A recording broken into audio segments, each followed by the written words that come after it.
प्रपंचातले विषय सुख हे खरे सुख नाही। मनुष्य जगात कितीही मोठा असला तरी त्याच्या प्रपंचात काहीतरी न्यून असतेच। न्यूनता नाही असा प्रपंचच नाही। एखादा प्रापंचिक माझा प्रपंच पूर्ण आहे म्हणून सांगणारा भेटेल, परंतु चालले आहे असेच चालावे यात कमी तर नाही ना कधी पडणार, अशी त्याला काळजी असतेच। म्हणजे त्याला खरे सुख असे नसतेच। एखादा अत्यंत विषयी त्यालाही कदाचित काळजी नसेल। दारूच्या धुंदीत असणाऱ्याला राजाचीही पर्वा नसते, वस्त्राचीही शुद्धी नसते आणि तो आपल्याच धुंदीत आनंदात असतो। पण हे सर्व त्याची धुंदी उतरली नाही तोपर्यंतच। विषयातले सुख परावलंबी विषयांवर अवलंबून असते।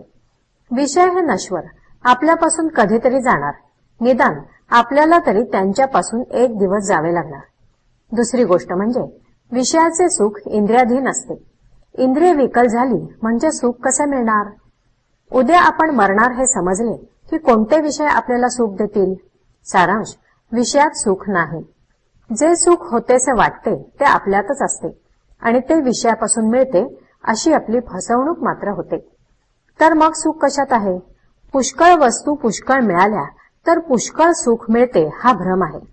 खरे किंवा पुष्कळ सुख म्हणजे कायमचे सनातन सुख होय। ते सनातन वस्तूपाशीच म्हणजे भगवंतापाशीच असते। आपल्याप्रमाणे पशूंनाही विषय सुख आहे, त्यांच्यात आणि आपल्यात फरक तो कोणता? मी कोण, कशासाठी आलो असा विचार करणे याला सारासार विचार म्हणतात। प्रपंचातही आपण विचार करतोच, कशात आपला फायदा आहे, कशात आपला तोटा आहे हे बघतो। पण सर्वच असार, त्यात सार ते कुठून कसे येणार? असलेल्या परिस्थितीत आपण समाधान मानित नाही, त्याहून अधिक सुखाच्या स्थितीची इच्छा धरतो। देवाची भक्ती करणे, संतांकडे जाणे हे सुद्धा विषय मिळवण्याकरता आपण करतो। मग आपली ही सेवा भक्ती विषयांची झाली का संतांची? देव, संत यांचा उपयोग इतर गोष्टींप्रमाणे विषय मिळवण्याचे साधन म्हणून नाही का आपण करीत?